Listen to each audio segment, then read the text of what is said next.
ازاي نلم المنهج؟ طبعا الامتحانات على الابواب وكلنا بنبقى عايزين نلم المنهج بس ما بيتلمش، وكلنا برضو بنبقى عايزين نجيب درجات حلوه سواء بنذاكر او لا يعني. بس طبعا اكيد اللي بيذاكر بيبقى عنده مسؤوليه اكتر، يعني اللي بيبقى مش بيذاكر بيبقى عايز يجيب درجات حلوه كده بس مش عايز يعمل مجهود.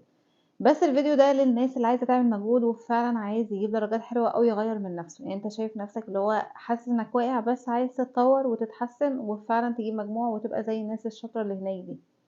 وعايزة أقول بقى على حاجة مهمة جدًا، طبعًا طلبة ثانوية عامة يعني ليهم فرصة كويسة جدًا، لإن إحنا لسه في شهر 12، فلو أنت فعلًا عايز تلِم المنهج وتجيب مجموع كويس وحتى مهما كان حلمك إيه، تقدر تجيبها وتقدر تلِم الدنيا، لإن فترة المراجعة أهم بكتير من طول السنة. ممكن يكون حد يعني بيذاكر من أول السنة وييجي دلوقتي يهبط، فواحد تاني العكس، يعني كان بيلعب شوية وبيتدلع يبدأ دلوقتي يجتهد وينشط فيحصّل أكتر منه. وطبعًا في اللي بيذاكر من أول يوم لحد آخر يوم يعني، دول ربنا معاهم ويوفقهم.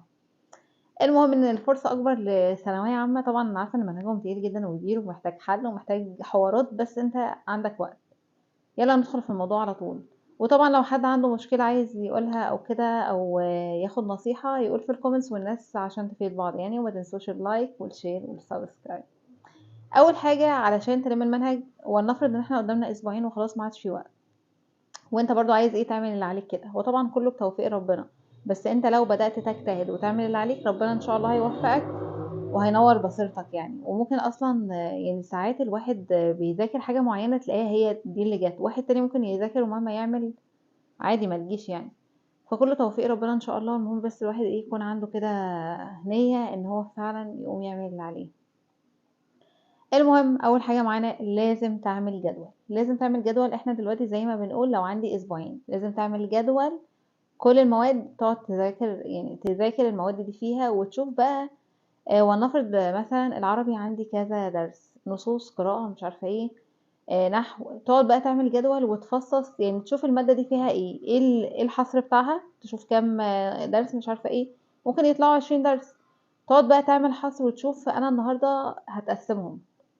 ولنفرض إن أنا دلوقتي عايزة ألِم المواد كلّها في خلال الأسبوعين دول، فأنت معاك 20 درس، تشوف لو أنت كل يوم أصلًا ذاكرت درسين المادة هتخلص، يعني أنتم متخيّلين؟ فممكن تعملها كده، وتحدد مدة معيّنة للدرس، يعني أنت مثلًا عندك درس قراءة هو نُص ساعة، كده نُص ساعة، خلص ما خلصش هو ليه النُص ساعة بتاعته، نُص ساعة خلصت، الدرس ما خلصش، تنقل وتشوف الجدول فيه إيه تاني وتقلب على اللي بعده.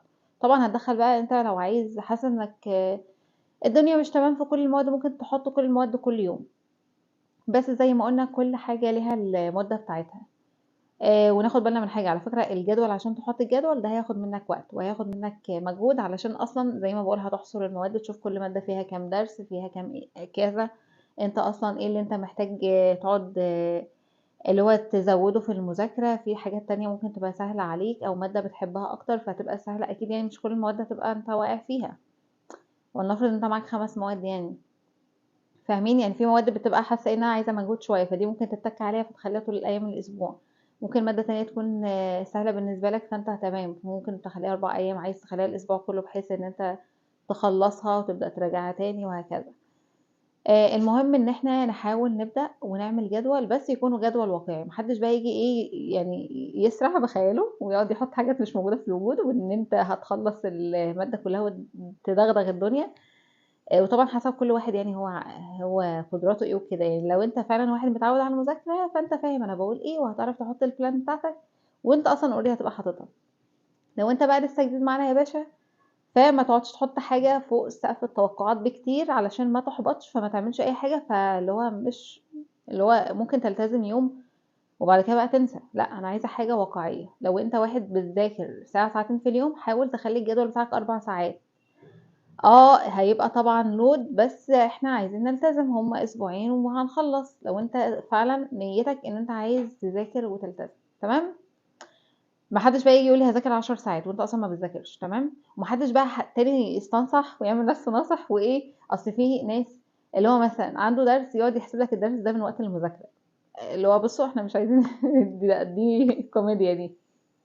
جدول برّه وقت الدروس، برّه وقت المدرسة، برّه وقت كل الكلام ده، أنت تقعد تذاكر مع نَفْسك صافي. زي ما قُلنا، أنت بتعمل وقت محدد لكل حاجة. الدرس الفلاني هذاكره في نص ساعة يبقى خلاص خلصنا. ممكن بقى انت ايه تبقى تجزأها، انا الدرس مثلا هقرأه في ربع ساعة ولنفرض نص ساعة، نص ساعة تانية حل الأسئلة وهنتكلم عنها. المهم ان انا اول حاجة عندي الجدول هياخد وقت ومجهود، بس لازم تحاول تعمله صح. لو المستر بتاعك انت ممكن تستشير حد، يعني ممكن تستشير المستر بتاعك، يعني ممكن تقول له انا اذاكر ازاي، اعمل الجدول ازاي، يعني شوف حد فاهم هيفيدك في النقطة دي. ممكن حد من الطلبة الشطار، يعني حد شاطر مش عارفة ايه، لو انت في الشلة بتاعته حاول، لو انت يعني لسه جديد على الموضوع حاول تشوف حد تستفيد منه. تاني حاجة طبعا لازم اختار الوقت المناسب للمذاكرة. ما ينفعش بقى انت تبقى عندك دروس وتيجي تقولي اصل انا هذاكر، اصل انا عندي دروس اصلا. مش عايزة الحجج دي، انا عايزة هنحط جدول في الوقت المناسب اشوف هذاكر امتى. وطبعا طبعا احلى وقت كلنا عارفين وقت الفجر، بس المهم بس ان احنا نلتزم يعني. فاهمين يعني فعلا اللي بيصحى الفجر وبيقعد يذاكر وقت الفجر فيه بركة غير طبيعية، وفي بتلاقي نفسك بتخلص كل حاجة بسرعة سبحان الله. يعني لو قمت بقى يعني ممكن حاجات اصلا تقعد تذاكرها في 5 ساعات ممكن تذاكرها في ساعة. يعني بجد بجد نفسي قوي، نفسي فعلا اصحى الفجر وفي الموضوع ده يعني. بس ايام ما كنت بذاكر او كده لما بصحى فعلا الفجر في، بصوا يعني في الناس فعلا اللي صحت الفجر هتبقى فاهمة انا قصدي ايه. يبقى انت اختار الوقت المناسب للمذاكرة، طبعا يكون بعيد تماما عن الدروس. يعني لو انت دروسك بتبدأ من 2 ل5، ما تجيش بقى الساعة 12، لا يعني يعني بصوا يستحسن ان وقت الفجر كل واحد بقى حسب هو هيذاكر امتى لحد ما يظبط يعني الدنيا.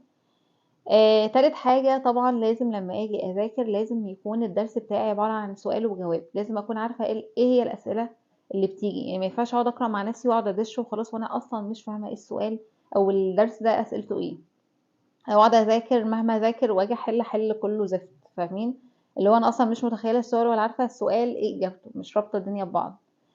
رابع حاجة طبعا واهم حاجة لازم تبدأ تحل امتحانات. لو انت ما بدأتش تحل امتحانات لازم تحل امتحانات زي ما بقول، لان دي هيبقى فيها نقطة الاسئلة. فانت حاول تكون بتحل امتحانات وانت بتراجع درس معين، ده هيلمس مع ده فتعرف ايه هي، فالحاجات بتتكرر. يعني اللي بيحل امتحانات بيعرف يحصل اكتر. حتى في نصيحة بيقعد يقول لك انت لما تيجي تذاكر درس لاول مرة انت ممكن تقعد تشوف الاسئلة ايه وبعد كده تقرأ الدرس حتى لو انت مش فاهم الدرس، يعني دي اول مرة. بص على الاسئلة، هتشوف الاسئلة طبعا انت مش فاهم اي حاجة، يعني احنا مش فاهمين اي حاجة في البطيخ. هشوف الاسئلة ايه بعد كده ارجع للدرس، ما هو انا بقى مخي بيجمع السؤال ده، هتبدأ بقى تفهم الدنيا ماشية ازاي، الاسئلة ماشية ازاي، وهكذا.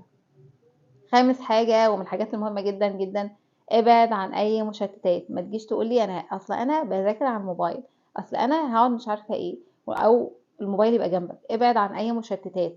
فاهمين؟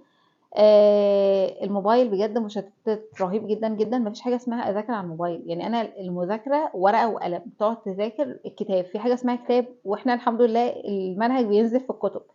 في جامعة ثانوية طالب انت لو في كيجي عندك كتاب، فجو بقى اللاب والموبايل ومش عارفه ايه بجد بتضحك على نفسك. انت لو عايز تضحك على نفسك خليك بتضحك على نفسك، بس احنا هنا بنتكلم جد. انت فعلا عايز تغير من نفسك، الموبايل ابعد عنه.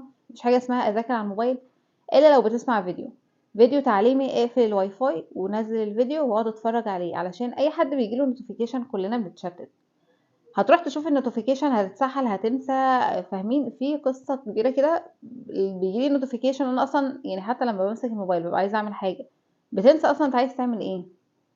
حتى يا سيدي لو انت ما النوتيفيكيشن كده اصلا مش هرد، لا، لو حد فضل يزن عليك، حد بعت 2 3 هتلاقي نفسك بترد واتسحلت ونسيت اصلا او فصلت بقى. يعني الواحد اصلا يعني الواحد عشان يذاكر او كده بيبقى عايز تركيز وما بنصدق ان احنا ندخل في المود، فانت بتفصل نفسك. فبجد بجد ابعدوا عن اي مشتتات وما تقعدوش تضحكوا على نفسكم. وطبعا ما يبقاش حد جاي بيذاكر في دوشه او مش عارفه ايه ويقعد يقول اصل انا بعرف اركز.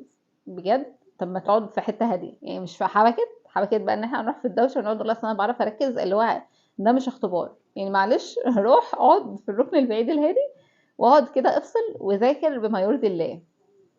طبعا بقى في وسائل ايه ممكن تقعد تساعدني شويه عشان ايه اثبت المعلومه اكتر. سادس حاجة ان انت لما تيجي يعني بذاكر حاجة لازم اقعد اشرحها. لا اما يعني اكتر وسيلة بتثبت المعلومة ان انت تقعد تشرحها، طبعا تشرحها لحد غيرك، مفيش حد غيرك معاك لان مش هيصادف ان انت معاك حد. اقعد اشرح لنفسك. يعني انت دلوقتي الدرس الفلاني